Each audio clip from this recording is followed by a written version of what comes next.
Bismillahirrahmanirrahim. Assalamualaikum warahmatullahi wabarakatuh dan selamat sejahtera kepada semua. So pada hari ini kita akan bincangkan mengenai formula kimia bahagian 1 yang merupakan sebahagian daripada bab 3 untuk kimia KSSM tingkatan 4.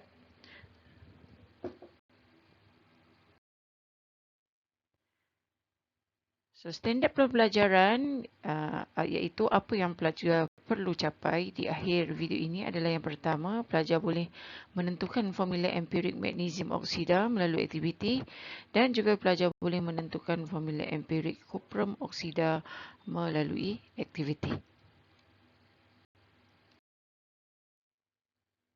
Pertama sekali kita akan bincangkan mengenai aktiviti penentuan formula empirik magnesium oksida.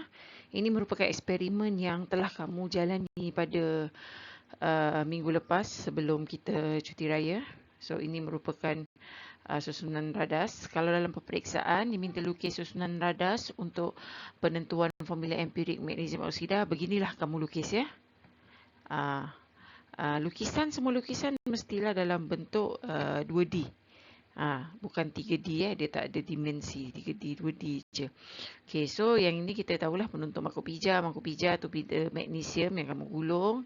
Setelah kamu berus dan setelah kamu singkirkan dia punya oksida yang warna hitam tu, okay, dan eksperimen ni kita panaskan.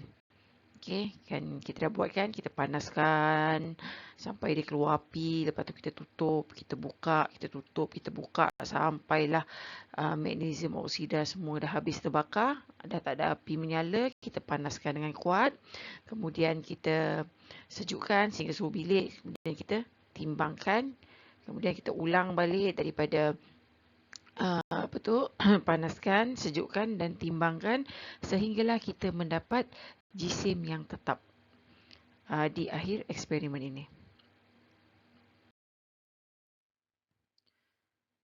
So, pemerhatian yang kita dapati iaitu pada waktu tersebut adalah magnesium terbakar terang menghasilkan wasap putih dan kemudiannya membentuk pepejah putih.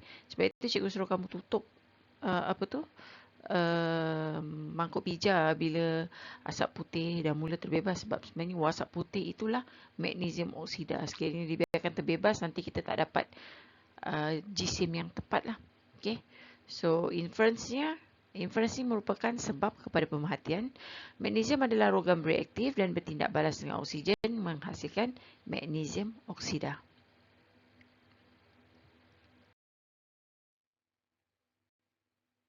Okey, seterusnya kita tengok langkah berjaga-jaga yang patut kita ambil semasa menjalankan eksperimen ini. Yang pertama adalah kita perlu menggosok pita magnesium dengan kertas pasir. Ini bertujuan untuk membuang lapisan oksida pada permukaan magnesium.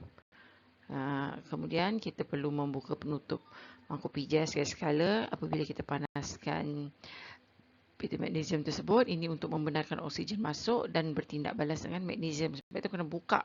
Bila buka je kan dia api terus menyala kan. Maksudnya oksigen sedang bertindak balas dengan magnesium. Kalau kamu tak buka langsung, oksigen tak masuk tu yang jadi dia tak hidup api tu. Baik tu maksudnya magnesium tu tak bertindak balas pun dengan oksigen. Ketiga adalah menutup mangkuk pija dengan cepat. Ini untuk bertujuan mengelakkan wasap putih dari terbebas. Sebab cikgu dah bagi tahu tadi, wasap putih itu merupakan magnesium oksida. Itulah yang kita nak cari di akhir eksperimen ini. Dan yang akhir sekali mengulang pemanasan, penyejukan dan penimbangan. Ini adalah untuk memastikan semua magnesium sudah bertindak balas secara lengkap dengan oksigen untuk membentuk magnesium oksida. Seterusnya kita tengok penentuan formula empirik kuprum oksida. Yang ini kita tak sempat nak buat. Mungkin kalau kita ada peluang nanti setelah habis PKP ni mungkin kita akan buatlah eksperimen ni, okey. So susunan radasnya di sini kalau kita tengok dia agak berbeza sikit . Kalau macam magnesium kita gunakan magnesium, pita magnesium. Tapi kalau untuk penentuan formula empirik kuprum oksida kita gunakan kuprum oksida. Macam sebelum ini, tindak balas antara magnesium oksida tu, tindak balas antara magnesium dengan oksigen tu kita panggil sebagai tindak balas pengoksidaan. Yang tindak balas yang ini pula kita panggil sebagai tindak balas penurunan. Di mana kita akan turunkan kuprum oksida menjadi kuprum. Okey, kerana Kerana apa kita buat begini? Sebab kuprum ni merupakan logam yang kurang reaktif berbanding magnesium. Jadi kalau dia nak bertindak balas dengan oksigen, dia bertindak balas dengan sangat lambat. Dia tak macam magnesium. Magnesium kalau kita bakar aja memang automatik dia akan tukar jadi magnesium oksida. Tapi kalau kuprum, kita bakar belum tentu dia jadi kuprum oksida dalam masa yang singkat. Dia ambil masa yang lama. Sangat lama. Jadi sebab itu kita gunakan tindak balas penurunan dalam penentuan formula empirik kuprum oksida. So kita akan gunakan serbuk kuprum 2 oksida. Okay? So kuprum 2 oksida. Di sini kita ada asid hidroklorik dan juga keturunan zinc. Tujuan di bahagian ini adalah untuk menghasilkan gas hidrogen. Okay, gas hidrogen. So gas hidrogen akan bertindak balas dengan kuprum oksida. Dia akan turunkan kuprum oksida kepada kuprum. So kemudian oksida iaitu oksigen yang ada dalam kuprum akan bertindak balas dengan hidrogen untuk membentuk air. Sebab itu kat hujung ni ada air lah.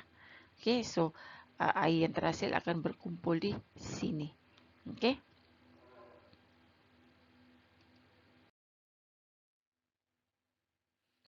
So untuk pemerhatian, warna hitam kuprum 2 oksida bertukar menjadi perang. So kuprum 2 oksida ni sebenarnya adalah berwarna hitam. So apabila dia sudah diturunkan menjadi kuprum, dia akan bertukar menjadi perang. Sebab perang ini adalah warna untuk kuprum.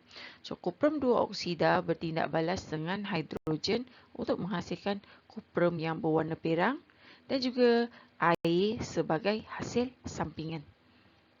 So lebih mudah kalau cikgu tuliskan dia punya persamaan perkataannya ya. Iaitu kuprum oksida. Kita tindak balaskan dengan gas hidrogen. Dia akan menghasilkan kuprum dan air. Okey.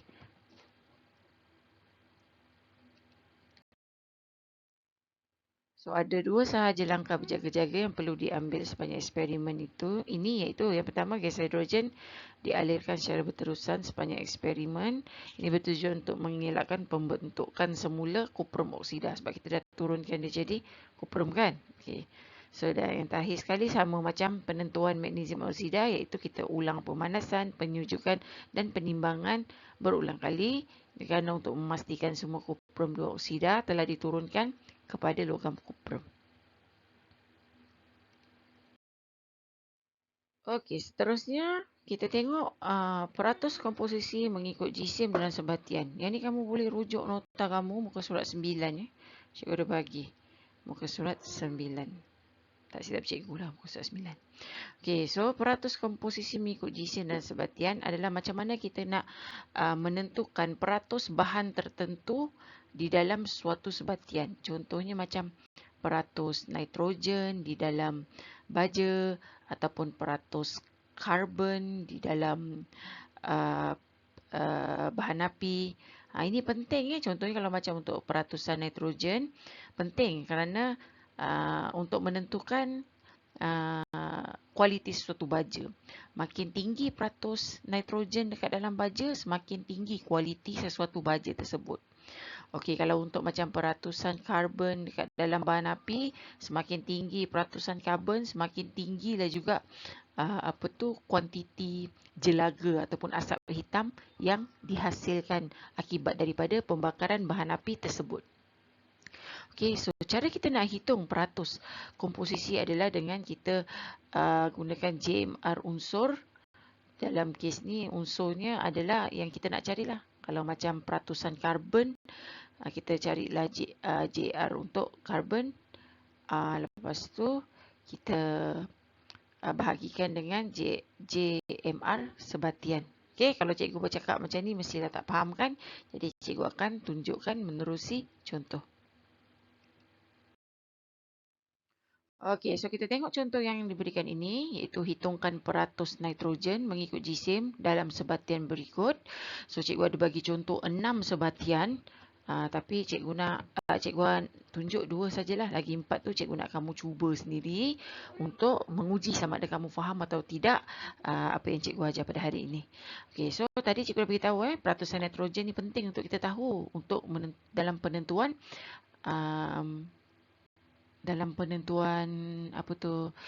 kualiti baja.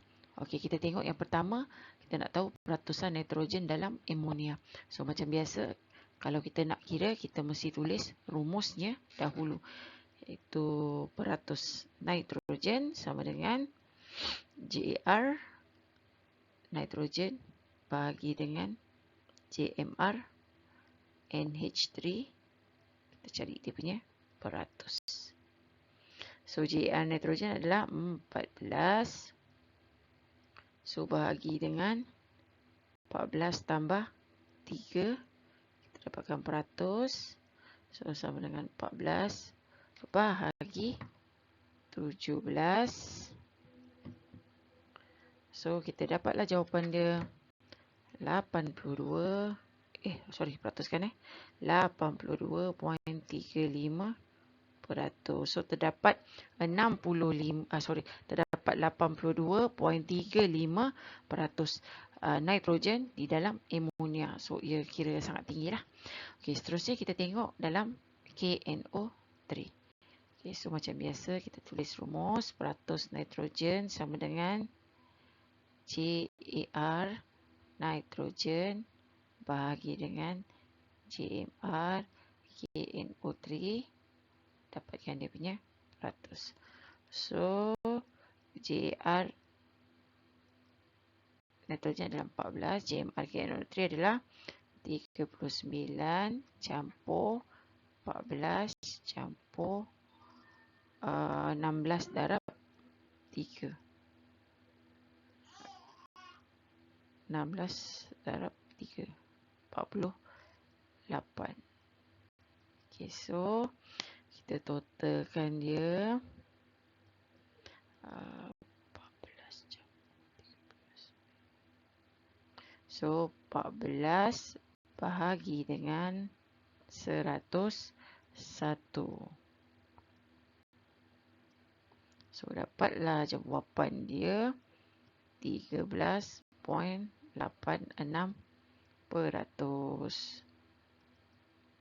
Okay, so begitulah cara kita nak tentukan. Jadi kamu boleh cuba kepada 4 lagi sebatian yang cikgu bagi. Okey.